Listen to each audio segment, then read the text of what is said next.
बिस्मिल्लाहिर्रहमानिर्रहीम। Dear student, आज हम लॉ ऑफ डिमांड के मतलब पढ़ेंगे।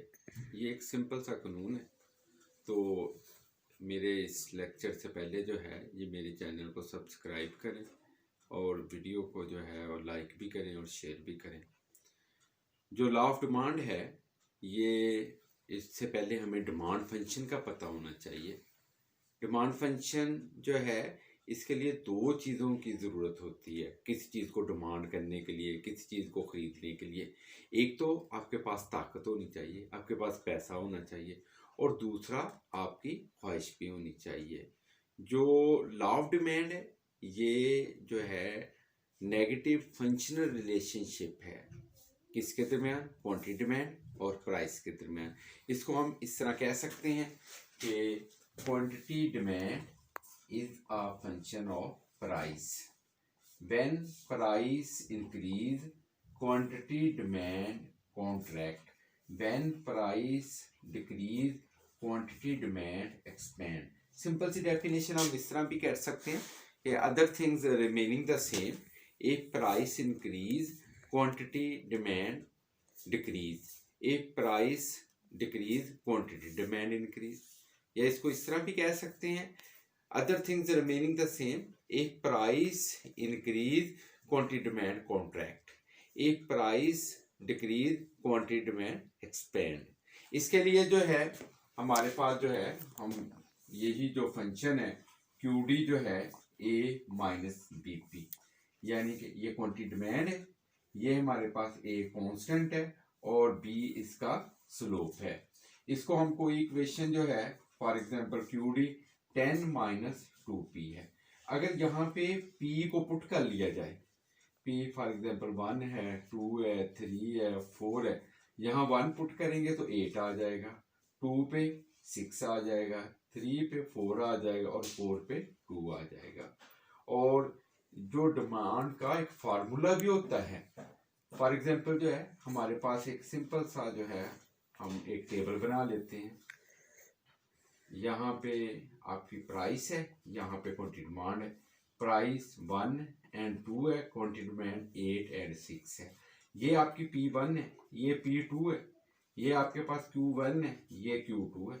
ये इसको फार्मूले को आप इस तरह डेवलप कर सकते हैं, Q minus Q1, Q2 minus Q1, P2 minus P1, P minus P1। अब यहाँ पे Q1 आपके पास क्या है? 8 है। Q2 आपके पास है 6 माइनस 8 है। P2 आपके पास क्या है? 2 माइनस 1 है। इस तरफ P आ जाएगा और P1 क्या है? 1। ये Q माइनस 8 आ जाएगा, यहाँ पे माइनस 2 है, यहाँ 1 आ गया, P माइनस 1। Q माइनस 8 है, ये माइनस 2P आ जाएगी, प्लस 2 आ जाएगी।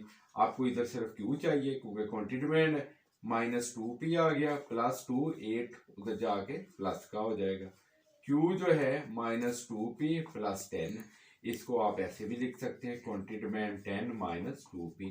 यानी कि अगर हमें प्राइसेस का पता हो, क्वांटिटी का पता हो, तो हम इक्वेशन को ड्राइव कर सकते हैं।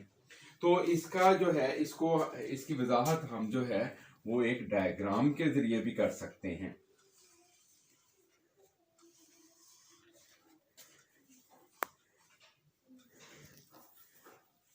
यहाँ पे क्वांटिटी डिमांड है और यहाँ पे जो है हमारी प्राइस है। प्राइस जो है 1 है, 2 है, 3 है, 4 है। क्वांटिटी डिमांड जो है 1 है, 2 है, 3 है, 4 है। या आप इसको जो है वो 2 का भी फासला रख सकते हैं कि 2, 4, 6, 8, 10। 1 पे जो है वो 8 है, 2 पे 6 है, 3 पे 4 है और 4 पे 2 है। अब इस तरीके से आप डिमांड कर्व को अखज़ कर सकते हैं।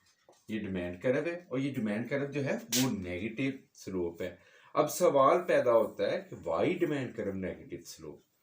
डिमांड कर्व का स्लोप नेगेटिव क्यों होता है? उसकी सबसे बुनियादी वजह जो है इसमें प्राइस इफेक्ट है, इनकम इफेक्ट है, सब्स्टिट्यूशन इफेक्ट है कि लोग ज़्यादा इस वजह से खरीदते हैं कि कीमत कम हो गई है।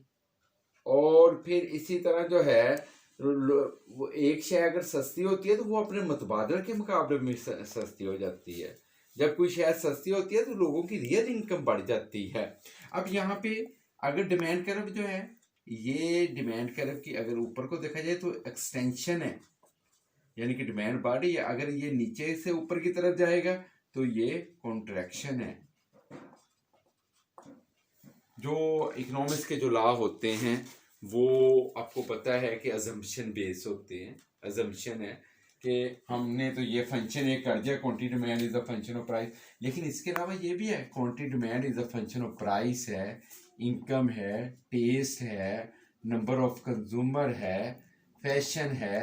हम ये सारी चीज़ें कांस्टेंट फर्ज कर लेते हैं, यही हमारी जो है वो अजम्पशन है। हम कहते हैं कि क्वांटिटी डिमांड जो है इसका इन्हिसार सिर्फ जो है वो प्राइस पे है, और इसकी लिमिटेशन भी है।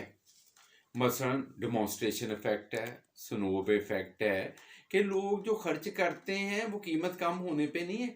लोग तो अपने रिश्तेदारों को दिखाने के लिए, अपने दोस्तों को दिखाने के लिए, रस्म रिवाज है, फैशन पे मुबनी होते हैं, तो ये इसकी लिमिटेशन है। और इसी तरह जो है जो मूवमेंट ऑफ डिमांड कर्व भी है, या इसको हम शिफ्टिंग भी कह सकते हैं कि शिफ्टिंग और डिमांड कर्व है। फॉर एग्जांपल जो है, ये आपके पास डिमांड है, यहाँ पे क्वांटिटी डिमांड है, यहाँ पे प्राइस है, ये पहला डिमांड का कर्व है जी। अब ऐसा हुआ कि डिमांड बढ़ गई, लोगों की इनकम बढ़ जाती है, कोई चीज़ आ जाती है, कोई ईद आ जाती है, तो ये राइज इन डिमांड है। इसी तरह डिमांड जो है वो फॉल भी हो जाती है, यहाँ पे क्वांटिटी डिमांड है और ये प्राइस है, ये आपका डिमांड कर्व है। अगर डिमांड कर्व जो है इसका खत नीचे की साइड शिफ्ट हो जाएंगे तो ये फॉल इन, इसको हम राइज इन डिमांड कहेंगे, और ये जो डिमांड जो है ये फॉल इन डिमांड होगी जी। तो ये आज का हमारा जो लेक्चर जो है वो लॉ ऑफ डिमांड के मतलब है। ये एक आम सा कानून है कि जैसे ही कीमत कम होती है लोग ज़्यादा ख़रीदते हैं, और जब कीमत ज़्यादा हो जाती है लोग कम ख़रीदते हैं। ये कंज्यूमर बेस है। अगर आपको ये लेक्चर पसंद आया है तो इसको सब्सक्राइब करें, लाइक भी करें और जो है शेयर भी करें। थैंक्स।